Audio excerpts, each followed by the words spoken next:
All right, so I'm Sharon Barlow with Sharon and Sons Flooring and Cabinets. And I've been in business. I started this in 1984. And but I thought, since we have new members and of course guests, I thought I'd go back to where it all kind of began. And I was born in Massachusetts, came out here when I was 9 months old. My parents landed in Torrance. And back then I had an uncle that was already out here. He had a flooring business. So I remember at a young age jumping around on carpet rolls and things like that in his store. So we moved to Huntington Beach a long time ago. I won't even go there with the date, but brand new home in Huntington Beach, if that gives it away, near where Steve lives now. 1972. Oh, thank you. I like it. I like it. So I was about 6 years old when we moved there. And so I grew up in Huntington Beach and went to Edison High School and graduated from there and so forth. So great area to grow up in those times. And so I got, after graduating out of high school, it was either you go to college, get married, get a job. There wasn't, much selection there to do. So I went to work, got married, started having kids. I worked in the corporate industry and I absolutely hated it. But before that, my dad had started a flooring store while I was in high school, and often said, graduate, you need to come work with me. And I was like, no way. So again, I graduate. I had a job waiting for me at an aerospace manufacturing company and went to work there. Got pregnant with my first son that works with me now. And, I really, really wanted to be a stay-at-home mom, but there was no possible way. Needed the two incomes. So I went back after having him and I got pregnant again with my second one, who was born 2.5 years later. And it was like, I'm not going back. I'm not going back. I'll figure it out. We'll find a way. So my dad happened to be retired at that time. And so I said, hey, you want to help me start a business? Because he wasn't doing much of anything. And so he said, sure. So at the time, we were living in Santa Ana over on Broadway Street, and in a little house. And so we actually started the company right out of that house, and we called it Sharon's House of Carpets. So it was in my garage. My uncle came down from Sacramento, helped us get into a few mills, and we had a van. We brought carpet rolls home. My dad was very wise with money on some parts.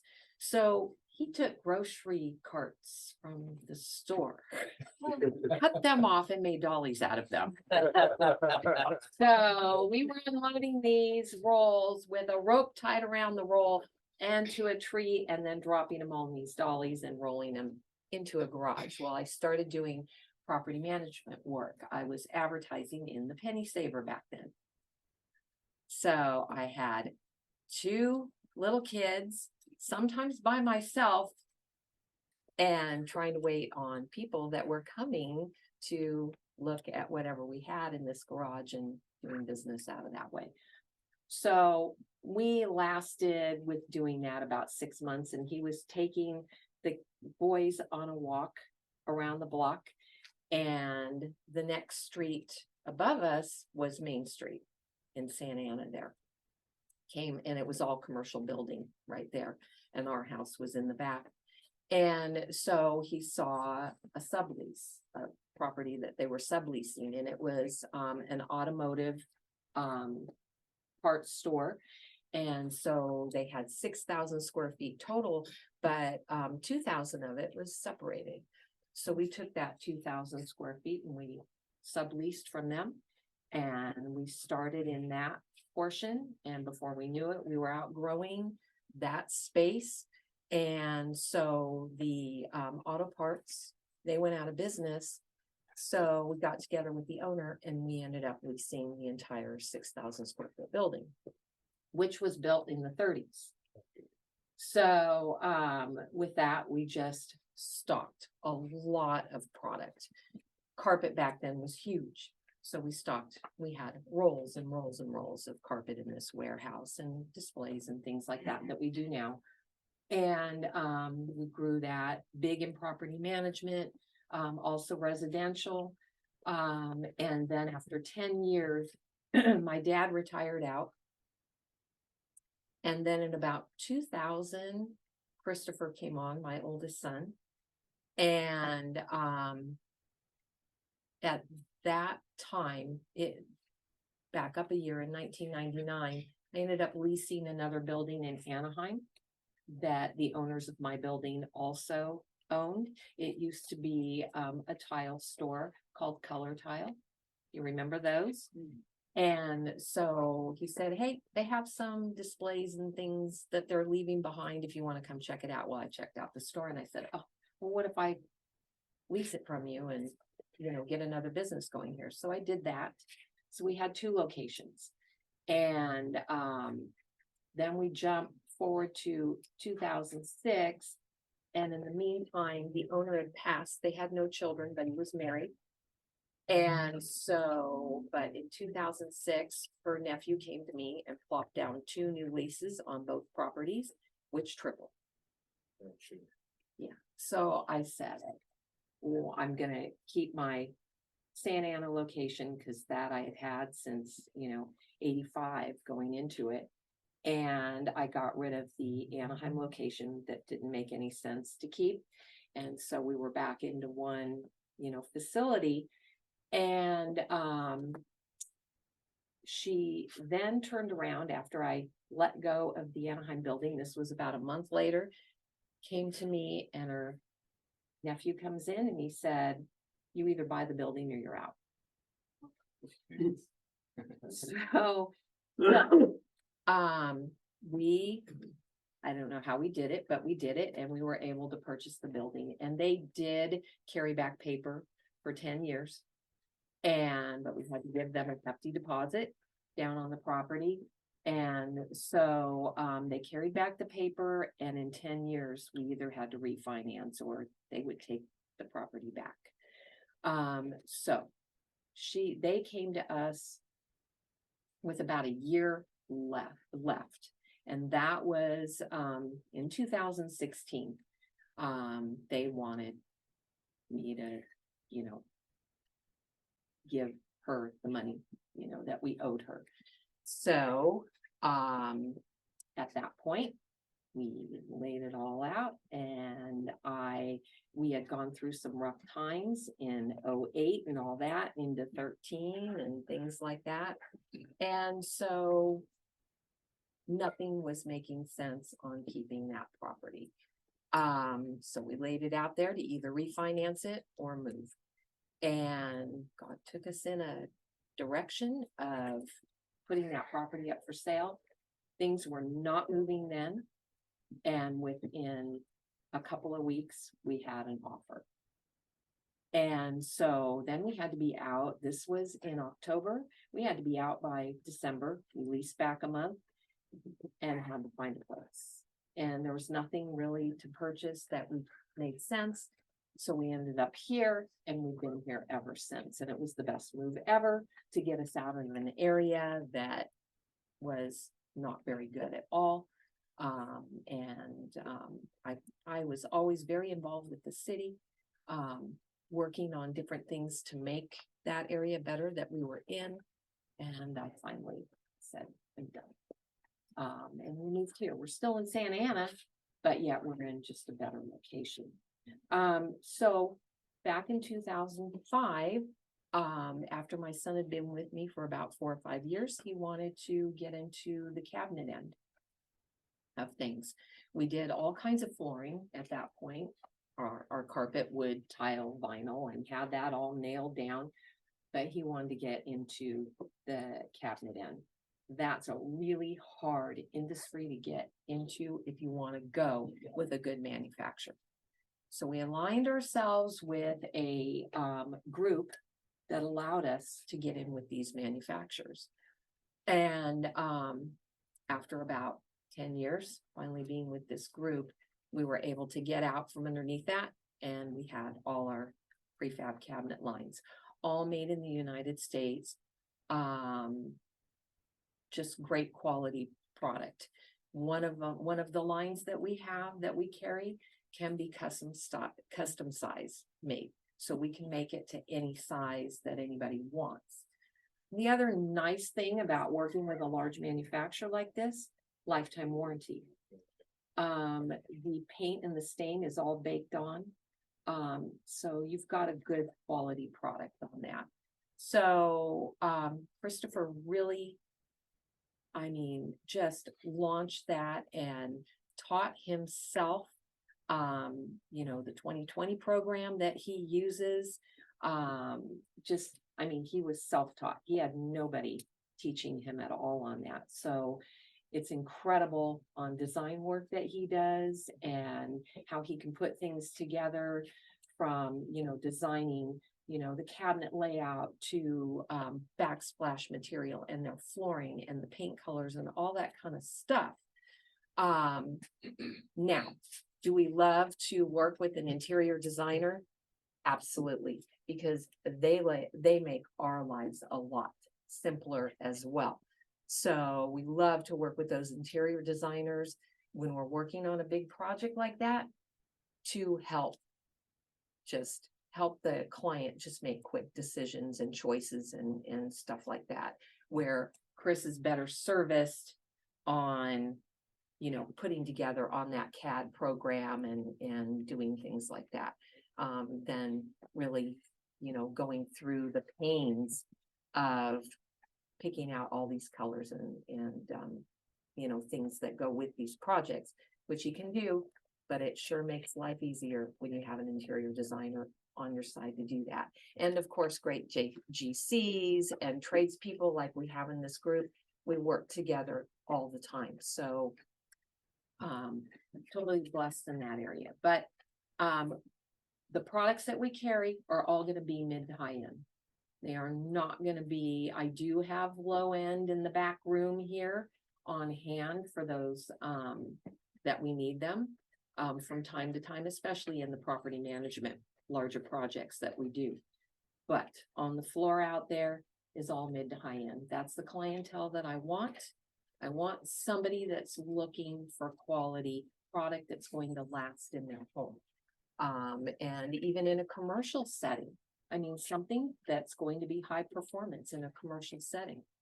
So, we are not the floor and decor. We are not lumber liquidators, Home Depot, things like that. We're not the do-it-yourselfers. We're here to service, and, to get those referrals from clients with people coming into their homes and seeing the work that we've done and so forth. So, that's what we pride ourselves on all the product that we carry in here. It's all by large manufacturers. We've aligned ourselves with manufacturers that typically don't sell to retail stores. We got into a program where these are manufacturers that typically will sell to distributors. And then we have to buy from those distributors. But we got into this program where we can buy directly from these manufacturers, cut all that middleman costs. And so it's been a great program to be into, on the flooring. So it's brought some excitement back into that end. So with that being said, is there any questions that I can answer? What was your favorite project? Okay. Many. We have a really wacky one. That's fine. We had a woman that we originally did her kitchen and flooring, and then they moved to a different property. So they had us come in again. At that point, I think she got a little bipolar, eccentric and stuff like that. So we did actually yellow, red and green cabinets, all in this kitchen. It was one of the most insane projects that we have ever done. And we just kept shaking our head. We couldn't believe. And she was married and husband let her do it. But I think that was one of the craziest projects that we've ever seen, and dealt with. And you talk about having to be a psychologist and and all that kind of stuff to really walk people off that cliff. And, this business has been very interesting. We could write a really great book on all the stuff that, but I did have fun doing a large, apartment complex. That was really fun because we had to navigate with people still living there and accommodating all of that. So, and so we worked really, really closely, with the manager there and became, close friends and stuff like that, just working and navigating and just pleasing all, the people that were, moved out and moved back in and stuff like that. And it was a lot of work because we had subfloor issues, all kinds of different things that we had to take care of. So that was, a fun, challenging project, to work with. All right, what would Sharon in 2023 tell Sharon in 1988? Oh, that's a good one.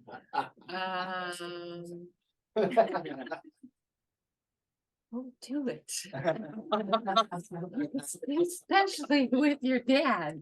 No, my mom told me, don't do it, and did it. And,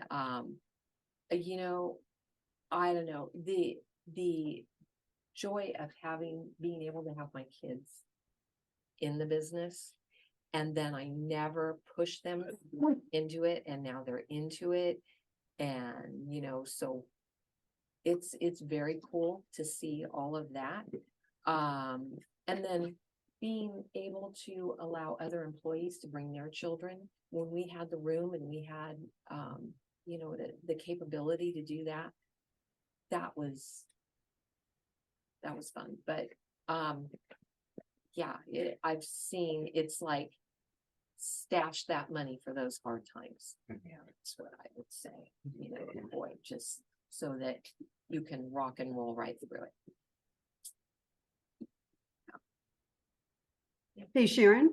Yes. I know that you do a little more floor prep for your hardwood floors than most companies do. You want to talk about that a little bit? Yeah, we're very, very, thank you.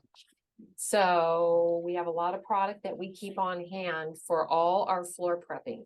Floor prepping is everything because I have people coming to me all the time asking me to repair their floors, and I will not do it. So when we give an estimate out, it is itemized with all materials that we are using, with what we're going to be doing. Some things are unforeseen until we get the existing floor pulled up. But my guys, they level, grind, fill cracks, whatever they have to do to get that floor perfectly prepared. And we are educating ourselves all the time on new products that are out there, especially with these vinyl plank floors that the market has been saturated with. That if that's why we carry the mid to high end, because if you're buying those cheap vinyl floor products that are out there, the stone core and that whole click and lock system is made up of limestone that's crushed into powder and vinyl. And if it's not the correct ratio, because the limestone's the cheaper product to use, so if they use more limestone, that's where you see the popping happen on those joints of that product and it starts breaking, especially with any moisture coming up. But if it's the right ratio, you're not gonna have that problem. So that's why we're picky on our products. We're picky on how we level out our floors and the materials that we're using. We use the most expensive materials out there. You know, to get a proper level. Yeah, thanks, Joanna. Which son is your favorite? How about let's go into grandkids? And that's another thing. We have 5 kids, 4 boys and a girl, and 6 grandkids, 1 on the way next month, which will be Christopher's, like, what happened? So, yeah, so it is fun. It is fun. You check for moisture or do you hire somebody? So that's another thing that we're getting in to do to, we looked at testing kits and stuff to start doing that ourselves.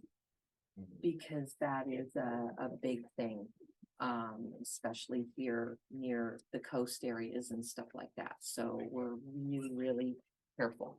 But all the materials that we use to help, you know, where we don't have the moisture problems and stuff like that. So, but we're learning all the time. I mean, you know, even with these vinyl floors, they're fully waterproof, but they are not moisture proof. So that moisture that's being trapped in there, that's what you're seeing out there. Yeah. So, good. All right. Thanks.